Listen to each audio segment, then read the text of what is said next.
بسم اللہ الرحمن الرحیم ایود احدکم، کیا تم میں سے کوئی ایک پسند کرتا ہے ان تکون لہ جنتن، کہ ہو اس کے لیے ایک باغ من نخیل و اعناب، کھجور اور انگوروں کا، تجری کہ بہتے ہوں، من تحتہا اس کے نیچے، الانہار نہریں، لہو فیہا من کل الثمرات اس کے لیے ہوں اس میں، من کل الثمرات ہر قسم کے پھل۔ اس کا تعلق ما قبل سے ہے، یعنی لا تبطلوا صدقاتکم بالمن والاذی کے ساتھ اس کا تعلق ہے کہ کیا تم میں سے کوئی ایک پسند کرتا ہے کہ اس کے ایک باغ ہو جس میں کھجور اور انگوروں کے درخت ہوں، اور ان کے نیچے، اس باغ کے نیچے نہریں بہتی ہوں، لہو فیہا من کل ثمرات اس میں ہر قسم کے پھل ہوں۔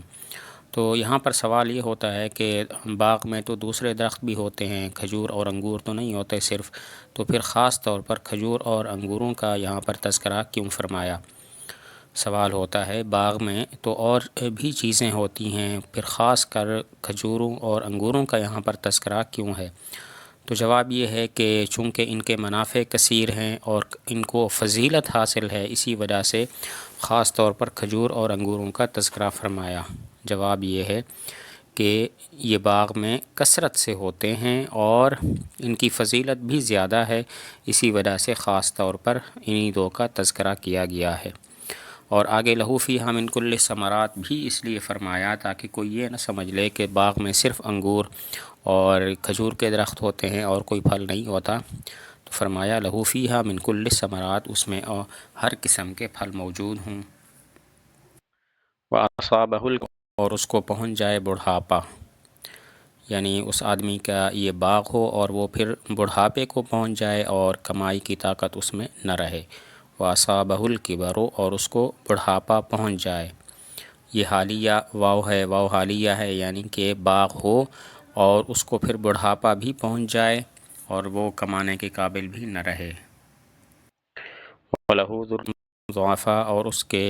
بچے ہوں کمزور، یعنی اس کے چھوٹے بچے ہوں، کمزور ہوں اور کمانے کی طاقت بھی نہ رکھتے ہوں۔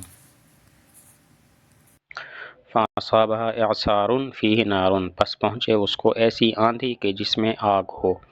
اعصار طوفانی ہوا کو کہتے ہیں جو تیز ہو اور عمودی شکل میں اوپر کو جاتی ہو، جس کو بگولا کہتے ہیں۔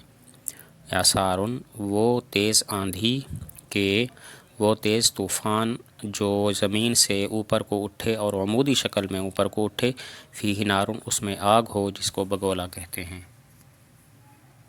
فاحترقت پس وہ باغ جل جائے۔ اب اس ساری آیت کا مطلب یہ ہوا کہ تم میں سے کوئی شخص اس بات کو پسند نہیں کرتا کہ اس کے پاس پہلے بہت اچھا مال ہو اور جب مال کی اس کو سخت ضرورت پڑے تو پھر وہ مال جل جائے اور مرتے دم تک وہ حسرت کے اندر مبتلا رہے اور نامرادی اور حسرت کرتا رہے اور اسی طرح زندگی بسر کرتا رہے۔ تو جب ایسی بات ہے تو کوئی کس طرح پسند کر سکتا ہے کہ قیامت کے دن جب اس کو نیکیوں کی سخت ضرورت ہو،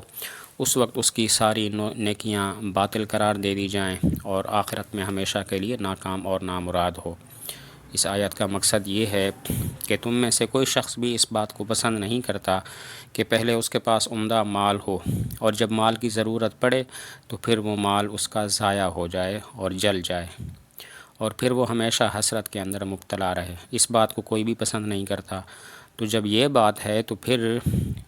کوئی شخص اس بات کو کیسے پسند کرے گا کہ قیامت کے دن جب اس کی نیکیاں اس کو ضرورت پڑیں تو پھر اسے بتا دیا جائے کہ تمہاری نیکیاں تو ضائع ہو گئیں کیونکہ تم نے سارا کام ریاکاری کے طور پر کیا تھا۔ کذالک اسی طرح یبین اللہ واضح کرتے ہیں لکم تمہارے لیے الآیات نشانیاں، لعلکم تتفکرون تاکہ تم غور و فکر کرو، یعنی اللہ تعالیٰ اسی طرح تمہارے لیے اپنی نشانیاں واضح کرتا ہے تاکہ تم ان پر غور کرو اور نصیحت حاصل کرو۔ یا ایھا الذین آمنوا اے وہ لوگو کہ جو ایمان لائے ہو، انفقوا خرچ کرو، من طیب ما ان پاکیزہ چیزوں میں سے کہ جو تم نے کمائے ہیں۔ طیبات سے کیا مراد ہے؟ اس میں دو قول ہیں۔ ایک قول ہے عمدہ کھری چیزیں،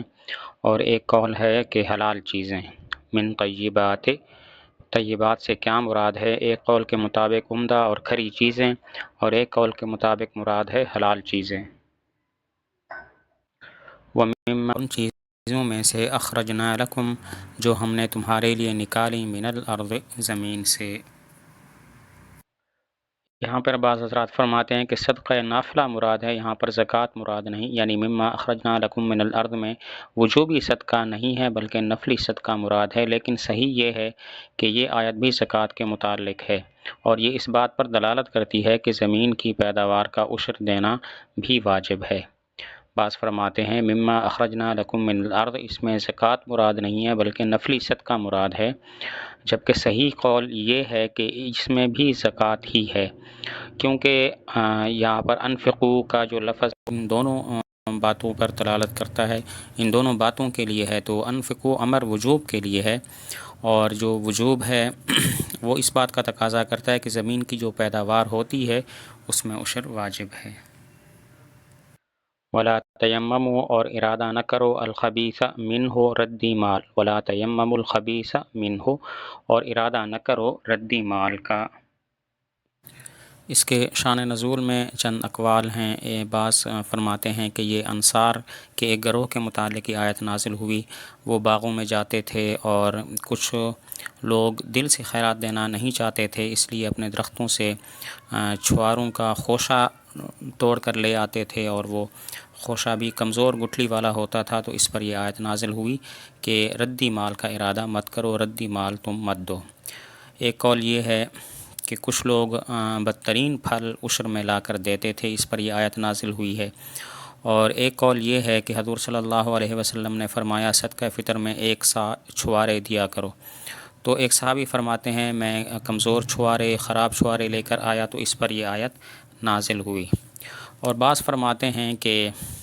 کچھ صحابہ کرام سستا غلہ خرید کر صدقہ میں دیتے تھے، صدقہ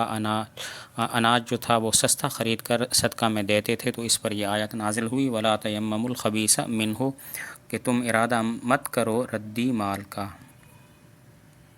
تنفقون، تم خرچ کرتے ہو، ولستم بآخذیہ، حالانکہ تم اس کو لینے والے نہیں ہو، الا ان تغمضوا فیہ، مگر یہ کہ تم اس میں چشم پوشی کرو۔ مطلب یہ ہے کہ تم اپنے حق میں ردی مال نہیں لیتے، اور چشم پوشی کرتے ہوئے اگر لینا پڑے تو لیتے ہو، تو ایسا مال جو ہے وہ تم صدقہ میں بھی نہ دیا کرو جس کو تم خود لینا پسند نہیں کرتے ہو۔ وَاعْلَمُوا، اور جان لو، ان اللہ، کہ بے شک اللہ تعالیٰ غنی، بے پرواہ ہیں، حمید، قابل تعریف ہیں۔ مطلب یہ ہے کہ اللہ تعالیٰ کو تمہارے صدقات کی ضرورت نہیں ہے، اللہ تعالیٰ ان صدقات سے بے پرواہ ہیں۔ صدقہ جو اللہ تعالیٰ نے تم پر لازم کیا ہے وہ اس لیے ہے تاکہ اس کا نفع تم ہی کی طرف لوٹے، تمہیں اس کا ثواب ملے گا، ورنہ اللہ تعالیٰ کو ضرورت نہیں ہے۔ حمید، اللہ تعالیٰ کے تمام افعال قابل تعریف ہیں۔ الشیطان، شیطان، یعدکم، تم سے وعدہ کرتا ہے، الفقر، فقر کا، یعنی شیطان تمہیں اس بات سے ڈراتا ہے کہ اگر تم خرچ کرو گے تو فقیر اور مفلس ہو جاؤ گے۔ یہ لفظ وعدہ خیر میں بھی استعمال ہوتا ہے اور شر یعنی بری چیزوں میں بھی استعمال ہوتا ہے، تو لیکن اگر کوئی قرینہ موجود ہو تو اس کا استعمال ہمیشہ خیر کی چیزوں میں ہوتا ہے، اور یہاں چونکہ شر کے لیے وعدہ کا استعمال ہوا ہے تو یہاں پر مطلب یہ بیان کریں گے کہ شیطان تم کو ڈراتا ہے۔ یعدکم یعنی یوعدکم، ایعاد افعال سے اس کا معنی ہے کہ تم کو ڈراتا ہے فقر سے، مفلسی سے، کہ اگر تم خرچ کرو گے تو مفلس ہو جاؤ گے۔ وَيَأْمُرُكُمْ، اور تم کو حکم کرتا ہے، الفحشاء، گناہ کا، تم کو گناہ کا حکم کرتا ہے۔ بعض فرماتے ہیں کہ فحشاء سے مراد ہے زکوٰۃ کا نہ دینا، اور بعض کہتے ہیں کہ یہاں پر عام معصیت مراد ہے، کوئی بھی گناہ، کہ شیطان تمہیں حکم کرتا ہے کہ تم زکوٰۃ نہ دو، یا شیطان تمہیں حکم کرتا ہے گناہوں کا۔